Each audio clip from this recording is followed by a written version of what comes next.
Hello everyone, आप सभी का एक बार फिर से स्वागत है हमारे यूट्यूब चैनल पर। दोस्तों, करंट अफेयर इसमें हम करेंगे जो आपके आगामी एग्ज़ाम यूपी पुलिस एग्ज़ाम है, ECH MTS है और सभी एग्ज़ाम जो आपके लाइनअप हैं होने वाले हैं। हरियाणा पुलिस की बात करूं या आगे भी जो एग्ज़ाम आपका CET होंगे और अदर स्टेट के एग्ज़ाम की बात करूँ या सेंट्रल लेवल के एग्ज़ाम की बात करूँ। दोस्तों, करंट अफेयर एक ऐसा टॉपिक है जो आपका अगर अच्छा नहीं होगा, यानी डेली करंट अफेयर आप नहीं करेंगे दोस्तों, तो कोई भी एग्ज़ाम आप नहीं निकाल पाएंगे, क्योंकि हर एग्ज़ाम में वेटेज इसका 4 से 5 नंबर तक का रहता। अगर बात करता हूँ तो और सबसे बड़ी भर्ती है दोस्तों जो SSC GD, उसमें भी 2 से 3 नंबर की आपको 3-4 नंबर की आपको करंट देखने को मिलेगी। दोस्तों, चैनल पर पहली बार वीडियो देख रहे हैं, सब्सक्राइब जरूर कर लीजिएगा, साथ में वीडियो को भी ज़्यादा से ज़्यादा शेयर कीजिएगा। चलिए क्वेश्चन का सिलसिला शुरू करते हैं। विश्व स्वास्थ्य संगठन WHO ने दिसंबर 2023 में मलेरिया वैक्सीन को मंजूरी दी है। तो मलेरिया वैक्सीन बनाई गई है दोस्तों, WHO ने इसे जो है ना पास कर दिया है दिसंबर 2013 में, यानी मंजूरी दे दी है कि अब आप इसे यूज़ में ला सकते हैं। WHO का हेडक्वार्टर दोस्तों जिनेवा, 7 अप्रैल 1948 को दोस्तों WHO की स्थापना हुई, इसलिए 7 जो अप्रैल है दोस्तों उसको विश्व स्वास्थ्य दिवस मनाया जाता है। उसके बाद देखिए दोस्तों, इस मलेरिया वैक्सीन को biotechnology company serum institute of India ने विकसित किया है। तो दोस्तों देखिए, कोरोना वैक्सीन में भी जो है ना सीरम इंस्टीट्यूट का अहम योगदान रहा था, तो सीरम इंस्टीट्यूट ऑफ इंडिया ने इसे विकसित किया है। सीरम इंस्टीट्यूट ने इसे ऑक्सफोर्ड यूनिवर्सिटी के साथ मिलकर किया है। तो सीरम इंस्टीट्यूट और ऑक्सफोर्ड यूनिवर्सिटी दोनों ने मिलकर इसे विकसित किया है। इस वैक्सीन का नाम दोस्तों R21 matrix M, R21 by matrix M इसका नाम जो है वो दिया गया है। इस वैक्सीन को विश्व स्वास्थ्य संगठन द्वारा प्री क्वालिफिकेशन सर्टिफिकेट प्रदान किया गया कि ये बिल्कुल सही है। तो ये सर्टिफिकेशन जो है WHO द्वारा दिया गया है।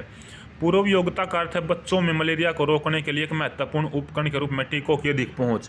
तो ये जो ना टीकों के रूप में ली जाएगी ताकि मलेरिया को फैलने से रोका जा सके, रोकने जो है ना होने से रोका जा सके, पहले ही ये दिया जाएगा। यह संयुक्त राष्ट्र बाल अधिकार निकाय यूनिसेफ द्वारा टीका खरीद के लिए एक शर्त है। उसके बाद देखिए, WHO ने इस वैक्सीन को तो मंजूरी दे दी है, लेकिन 75 लक्ष्य पूरी सफलता के साथ इसमें पार कर लिए गए हैं जब जो टेस्ट इनका लिया गया है, क्योंकि अफ्रीकी देश घाना पहला ऐसा देश होगा जहां बच्चों को यह वैक्सीन लगाई जाएगी, क्योंकि अफ्रीका वाले एरियो में दोस्तों ज़्यादातर मलेरिया की बीमारी घातक साबित होती है। तो अफ्रीका का घाना देश है जहां पर ये वैक्सीन जो ना पहली बार बच्चों को लगाई जाएगी। उसके बाद आगे चलते हैं। आगे दोस्तों 27 दिसंबर को अंतर्राष्ट्रीय महामारी तैयारी दिवस मनाया जाएगा। 27 दिसंबर को अंतर्राष्ट्रीय महामारी तैयारी दिवस मनाया जाएगा।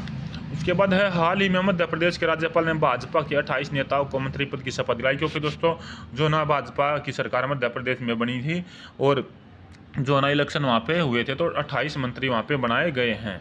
अगला दोस्तों, श्री संजय निगम को जी रियल हीरोज अवार्ड से सम्मानित किया गया है। क्वेश्चन पूछ सकता है जी रियल हीरोज अवार्ड किसे मिला है, तो श्री संजय निगम को यह सम्मानित किया गया है। ये क्वेश्चन दोस्तों SSC GD की किसी न किसी शिफ्ट में जरूर आएगा, क्योंकि वहाँ पर इस प्रकार ये क्वेश्चन जो है पूछे जाते हैं। अगला क्वेश्चन है, हाल ही में भारत का रक्षा उत्पादन यानी डिफेंस सिस्टम में दोस्तों उत्पादन जो प्रोडक्शन जो है वो पहली बार 1 लाख करोड़ आंकड़े को पार हुआ है। तो पहली बार 1 लाख करोड़ के आंकड़े को पार किया गया है। हाल ही में एयर इंडिया एयरलाइन को भारत का पहला एयरबस A350 विमान प्राप्त हुआ है। एयर इंडिया एयरलाइन को दोस्तों भारत का पहला एयरबस A350 जो है वो प्राप्त हुआ है। उसके बाद आगे चलते आगे बात करते हैं। हाल ही में HFCL ने स्वदेशी रूप से डिजाइन और विकसित 5G FWA CPE लॉन्च किया है। रिसेंटली जो ना ये लॉन्च किया गया है HFCL, ये आपका है। उसके बाद दोस्तों, हाल ही में ओडिशा सरकार ने जगन्नाथ मंदिर के लिए विशेष सुरक्षा बटालियन को मंजूरी दे दी है। तो दोस्तों जो उड़ीसा के अंदर जगन्नाथपुरी मंदिर है, जिसको कीरथ मंदिर भी हम कहते हैं, इनको एक विशेष सुरक्षा जो है ना बटालियन दी गई। जैसे CISF जो ना इसकी सुरक्षा करेगी, जैसे संसद की अभी जो सुरक्षा वो दिल्ली पुलिस से लेकर वो ना CISF को दी गई थी, क्योंकि संसद जो अटैक हुआ है उसके कारण। उसके बाद अगला क्वेश्चन है, हाल ही में उड़ीसा राज्य में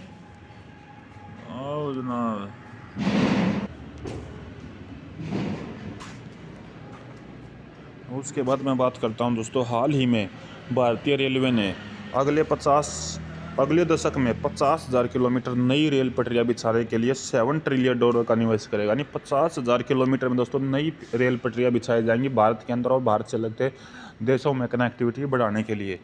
उसके बाद आगे चलते हैं। आगे दोस्तों, हाल ही में भारत का पहला high speed railway trial track 2024 तक जो है ना तैयार हो जाएगा पहला high speed railway trial track दोस्तों। यानी पहले ट्रायल लिया जाएगा उस पर दोस्तों किसी भी स्थिति में जो है ना जो से स्पीड है दोस्तों अभी तक फ़िलहाल मैक्सिमम जहाँ अलग अलग ट्रैक है 150 180 तक की मैक्सिमम स्पीड दिखाई गई है। लेकिन जो पहली हाई स्पीड होगी दोस्तों वो 200-300 तक की किलोमीटर की स्पीड के लिए एक ट्रैक बनाया जाएगा जहाँ पर ट्रायल लिया जाएगा गाड़ियों का। तो वो लगभग 2024 तक तैयार हो पाएगा। हाल ही में कांग्रेस ने शरिया कानून के तहत कर्नाटक के राज्य से हिजाब के बैन को हटाया है। तो इससे ये पूछ सकता कि कहाँ पे हटाया, तो कर्नाटक इसका दोस्तों आपको राइट आंसर करना है। कर्नाटक इसमें राइट आंसर रहेगा।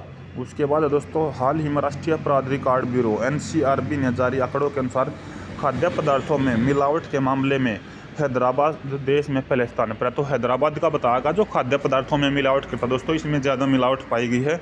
और दूसरे स्थान पर आपका रहेगा आंध्र प्रदेश। तो हैदराबाद पहले और आंध्र प्रदेश दूसरा स्थान राइट आंसर इसमें रहेगा। उसके बाद बात करते हैं हाल ही में पृथ्वी